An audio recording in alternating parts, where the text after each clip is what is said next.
Hi everybody, good morning. Well, it's morning here. I wanted to come here and talk about how to use your planners or journals more consistently, like how to truly incorporate them into your routine and make sure that you really need them and that they are helping you get through the day. If it's by helping you to be more organized and get things done, or if it is by allowing you to have fun, to reflect on things that happen, to memory keep and all that. And so I want to share with you what is my routine. So how do I use my planners and journals throughout the day? But one thing that I want to disclaim is that to me, they are two different things. One thing is the agenda, the planner, the part where I schedule things and I get things done, if it is for my personal life or if it is for work. And the other thing is my journal, which is where I get to use a lot of my stationery. So a lot of my stickers, washi tapes, stamps, little cards, and all the ephemera you can collect. But obviously you could concentrate all of that into one place, into one book. But I figured throughout the years that to me, I like to keep my planner in more of a simple way. Agenda, especially if it's my work planner. So, okay, let's start to show more of the things here. So I've shared before that I have like a personal planner, brain dump kind of master to-do list of my life, which it's like being kept in my Hobonichi weeks. And I have a work planner or a workbook. This is how I've been calling my plotter, because the plotter is a slim version of everything that I have stored in, let's say, ring system.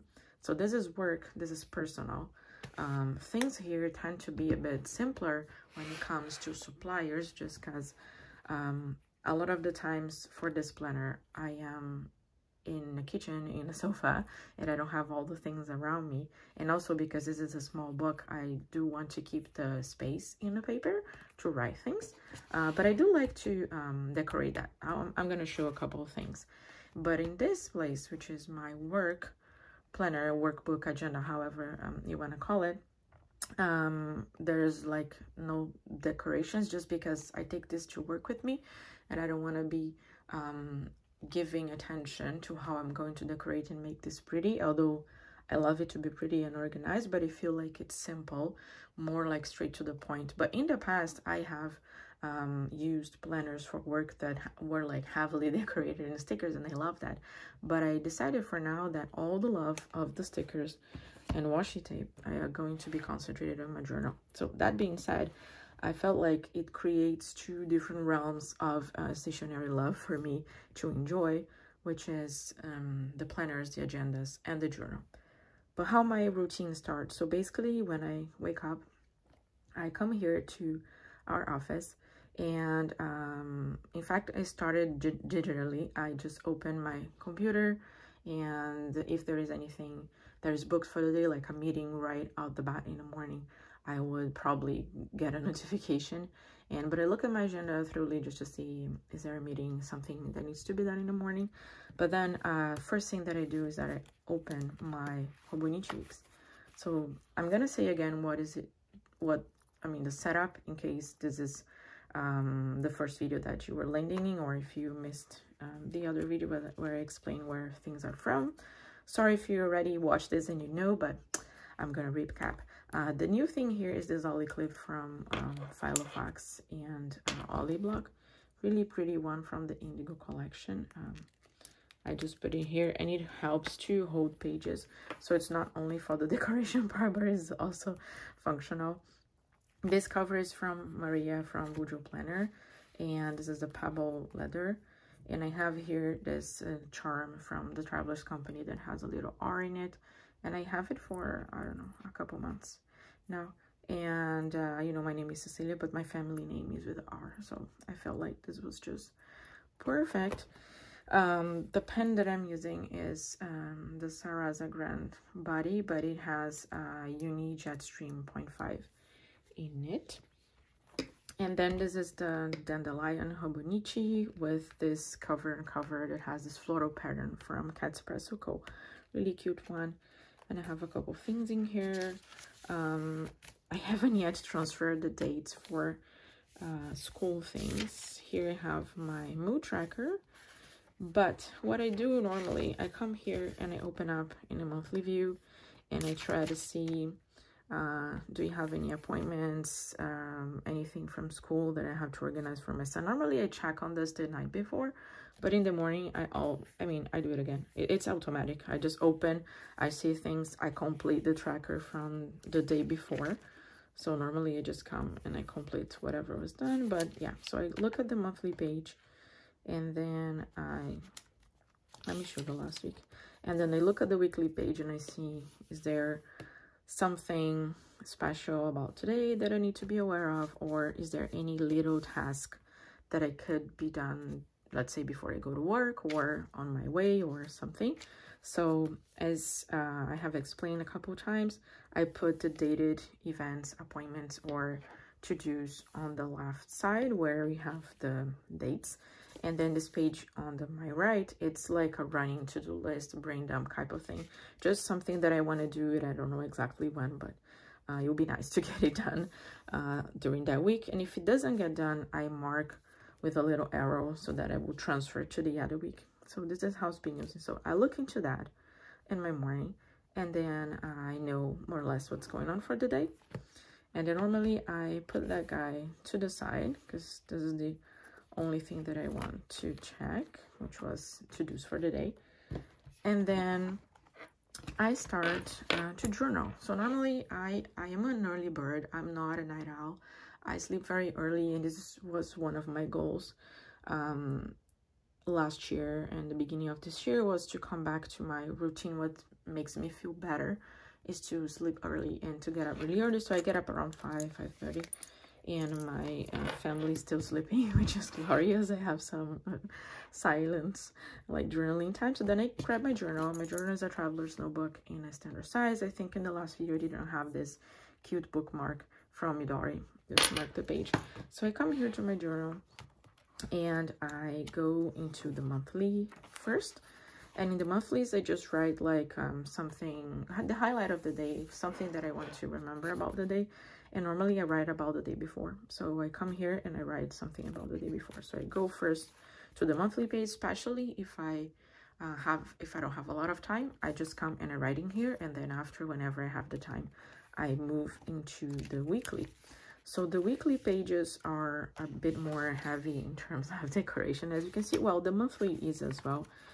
But sometimes I decorate the monthlies not full in one day or even a week, but here there's a lot more going on, and I really like to have some time. So if I'm in a rush in the morning, or if my son wake up earlier than what he was supposed to, or normally what he would, I just, you know, let it sit and I do it another day.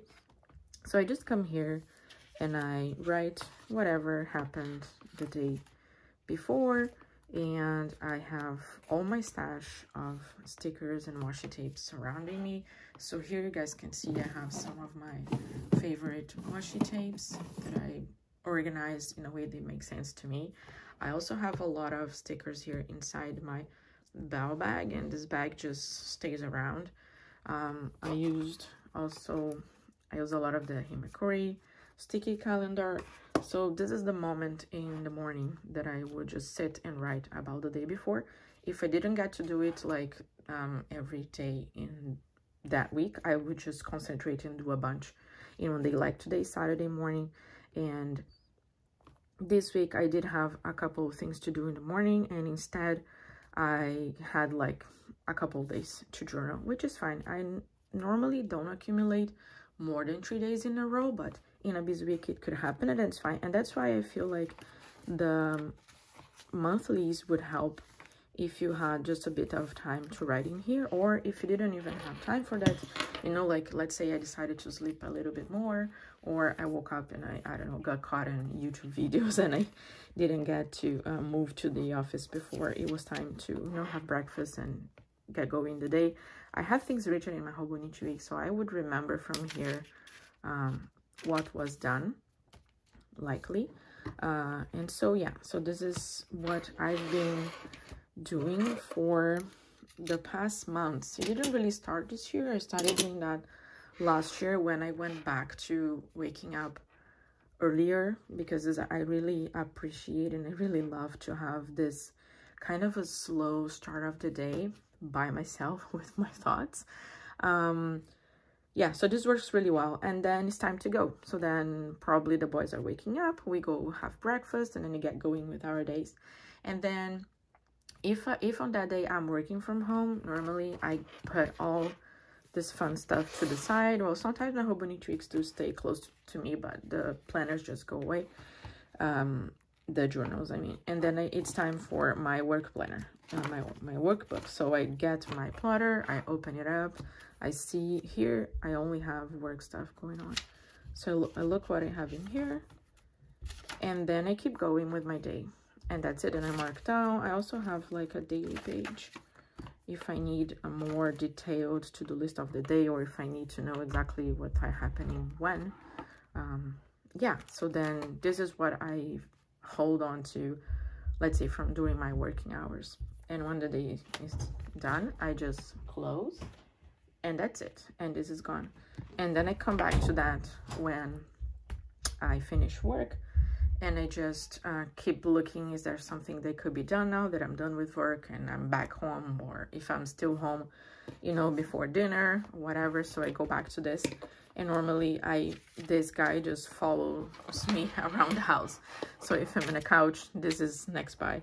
And I like that I switched to this sort of trifolio, because then it holds the book and kind of protects the edges. I think I got like a lot of cookies on it one day, so I feel like this is a nice setup.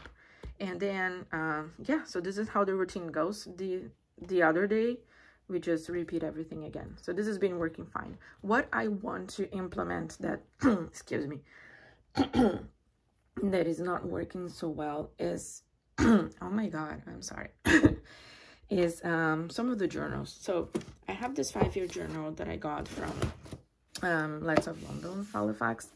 There were, so it's a 5-year journal, so you have space to write each day for 5 years. It received some love. And so some days I do remember and I come here and I do it. Other days I don't. So at first, I think from last year, excuse me, I had this in my bedroom by the nightstand, and I would write in it before I would go to bed. But because I worked so hard on getting back to my sleeping schedules to be sure that I was, you know, good for the day, writing at night is just not working for me. Like I get sleepy around 9:30, and then at 10:30 I'm in bed sleeping. So I cannot hold the book and write in it because I'm already like so sleepy and so slow. So I moved this here to the office so that I could incorporate together with the journaling in the TN. But it's not a routine yet, so a lot of days I forget. Although it's here looking at me, some days I just forget. But I want to introduce that as well. So in this book, I basically write things about my son, because I do want to collect this first 5 days of him at school. And I write little things that he told me about his day, or when I pick him up, what was a funny thing that he told me about school, so, or things that we did together as a family. This is why this 5-year book is about. It's about my son. I can copy things from a journal if they're not here. So I've also been getting pieces of information here and there, or getting pieces of information from my photos on my phone, and I've been filling up the pages, and that's okay. I want to do when I have time and when I feel like it and when I'm in the mood to transfer things, but if I don't, that's fine. So this is one thing that I want to merge into my morning routine. The other thing that I was doing very good last year and this year I stopped is to have this little Nolty as my gratitude journal, and use like very short things that I'm happy about and only like positive thoughts. Last year that I was dealing with a lot of stress and anxiety, that little book really helped me a lot to, you know, shift my mindset into a more positive way. This year I'm doing way better. I'm not catastrophizing as much, I think, or I'm being able to deal a lot more, not better with stress. So I didn't, sometimes I just don't feel the need of coming here and remind myself of something good, because I'm already looking at them and thinking about them during my day, if that makes any sense. But I do want to writing it because, well, as you can see, I love write in books, and I feel like it's a nice space to, you know, collect memories and be thankful. So yeah, so this is here as well for me to try to do it. If I don't do it every day, that's fine, because sometimes I have, like, let's say 30 minutes, 40 minutes in the morning, or even a bit more alone, and sometimes it's just not that much. Just checking the plans for the day and the TN takes me maximum 20 minutes, so it's really fast. But if I add this other two, then this morning journaling session will get a little longer, which I think some days I have the time, others I don't, so I'll see. I want to do it because I enjoy it, and I really love when I have the time, like today, to go through the book and flip back on the pages and see things that I enjoyed and things that happened. So this is how I try to use my planner. So a couple things already worked and are going okay. Others, they are still like trying to find a spot to merge into the routine. But if it doesn't work, it doesn't work. So I hope it helps you to think about how you could adapt. Oh, my son is up. See, so my time is up. How you could use your planners, and but use them in a way that they make sense and they are part of your routine. I think this will help you to stick with them. So I hope you enjoyed this video, and I see you next time. Bye bye.